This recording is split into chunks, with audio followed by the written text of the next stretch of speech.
Hi everyone, welcome to GrantMe. In today's video, I'm gonna go over scholarship burnout, what scholarship burnout is, and some tips on how you can avoid it. Before I go into that, make sure you hit the subscribe button and click the bell to be notified every time we post a new video. The philosophy we have here at GrantMe is to work smarter, not harder. And so what we mean by that is that we have certain systems in place that we recommend to our students, as well as systems that we use ourselves to help manage things like burnout. So in this video, I'm gonna go over some tips that I use, some tips that we recommend to our students and that our team uses to help manage burnout. Specifically for this video, I'm gonna go over scholarship burnout. So firstly, what is burnout? Burnout is essentially when you feel burnt out. It's when you've been working too hard for too long and your brain is tired, your body is tired, and it's essentially asking you to rest. It can be accompanied with brain fog, fatigue, and just overall stress. Now, this is not what you want when you're applying to scholarships, obviously, because there's a deadline to scholarships and because you want the quality of your work to stand out in all of your applications. But applying to scholarships can be stressful because of those deadlines and because of all the pressure you're putting on yourself to win them. First tip is to think ahead. Now, this is something you've probably heard before for any kind of organization in your life, but it's true. Thinking ahead and organizing ahead will help you in the future. So you have to think about everything that you're doing now is for your future self. And now there's a couple ways that we recommend thinking ahead and organizing for your future, and everyone kind of functions differently. So you can use either a physical planner or an online planner. And so physical planners can include agendas, anything that you can get at Walmart, Indigo, as well as whiteboards. Now, a tip that one of our students gave us is that she uses a whiteboard, puts it up in her room, puts all of her deadlines on there, so her deadlines are always visible to her.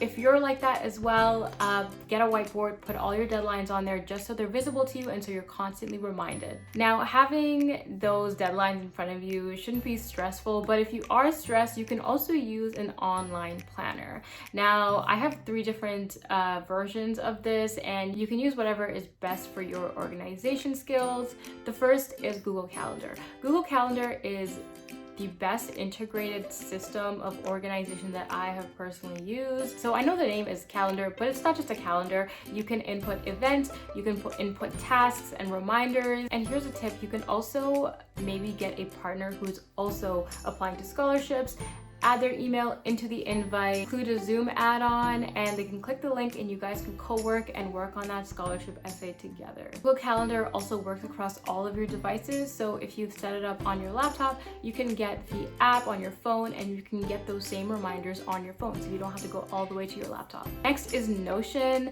Notion has been on the come up for a couple of years now, and for good reason. It's very user-friendly and it's very comprehensive. You can do a lot of things with Notion. You can make to-do lists, you can make calendars, you can code on there if you want. There's a ton of different ways where you can organize your whole life actually on Notion. But for scholarship deadlines, I would recommend probably using the to-do list as well as the board function, which you can split into to-do, will do, need to apply, whatever system you kind of use for that. Notion is also integrated across all of your devices, so you don't have to worry about going onto either your iPad or your laptop or your phone only. Next one is the simplest one. All you need is your phone, and you can just set up a reminder or a task. Whatever the app is on your phone, it's different for every phone, but if you set up a reminder or a task, it's literally tapping a few buttons and setting up that reminder for the scholarship deadline. And once that comes around, you can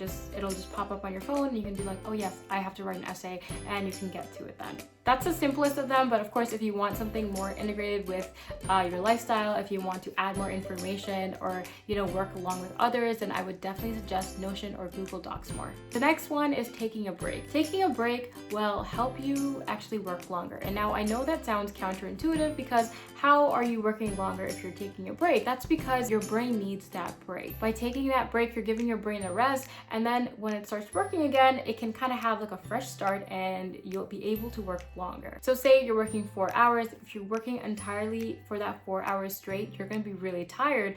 But if you're taking intermittent breaks between those 4 hours, you can actually probably work longer for 6 or 7 hours. Now, the best method to do this is the Pomodoro Method. Now, the Pomodoro Method is structured like this. You work for 25 minutes, you finish that 25-minute cycle, you take a break for 3 to 5 minutes, and you work for 25 minutes again. Now, when you complete that 25-minute cycle 4 times, you're allowed a longer break from 15 to 30 minutes. Now, I'm pretty sure this has been tested and it's widely used by a lot of professionals and students, and it'll definitely reduce your burnout. Next is something that I have talked about on this channel before, and it's using an essay template and reusing your materials for scholarships.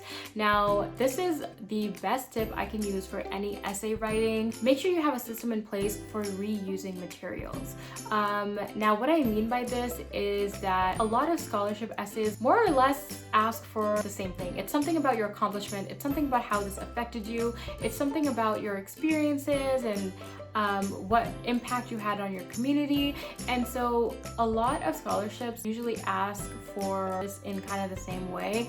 So what you want to do is make an essay template, and you want to do this by focusing on a couple things. I talked about this in a previous video of mine, so you can check that out if you want. Essentially, you want to use a STAR model. Now, the STAR model stands for situation, task, action, and result. You want to use 4 of those qualities to explain your experience, and you want to do this for every experience you have. This will outline what the situation was, it'll outline what your task was, what you did in that specific role, as well as the result you had. You can add a self-reflection in the conclusion, as well as the impact that you had in your community. You also want to use relevant examples for your essay. A lot of students just dump all of their experiences in one essay, but you want to make sure that you're keeping them relevant. So for example, if you're filling out an athlete scholarship essay, you don't want to talk about your trip to Spain because that has no relevance, even though it was a pretty cool experience. So I know writing is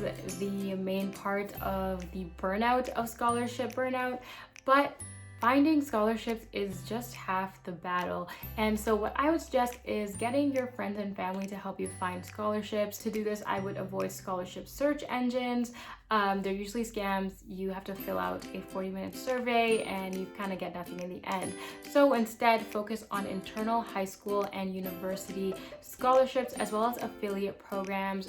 If you're on a soccer team, if your parents are working at a certain job, if your grandpa's at a certain club, all of these organizations or nonprofits or workplaces or companies usually have affiliate scholarships that you probably don't even know of. And these are also less competitive, so you have a higher chance of winning. You want to make sure that you keep a spreadsheet of all your scholarships, the ones you've applied to, the ones that you will apply to, and the ones that you kind of have your eye on but you don't know if you're going to apply to. Just put all of them in a spreadsheet. Now, if you don't want to do all that, GrantMe actually does all of that for you.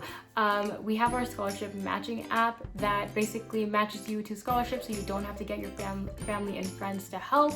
And we also have a tracking sheet, so you don't have to make an Excel sheet yourself as well. So that is definitely an option for you. And of course, in addition to the tracking sheet and the scholarship matching app, we have the essay wizard, so you don't have to create that template yourself. So if you are interested in that, you can click the link in the description. I've put in a 2-minute free quiz on your scholarship eligibility. You can take that and check how many scholarships you're eligible for. You don't have to get your family and friends to do all that work. It'll take 2 minutes. You can take that quiz and find out how many you're eligible for instantly. And that's it for today. Happy scholarship hunting, happy scholarship writing. I hope those tips helped you, and I'll see you all next time.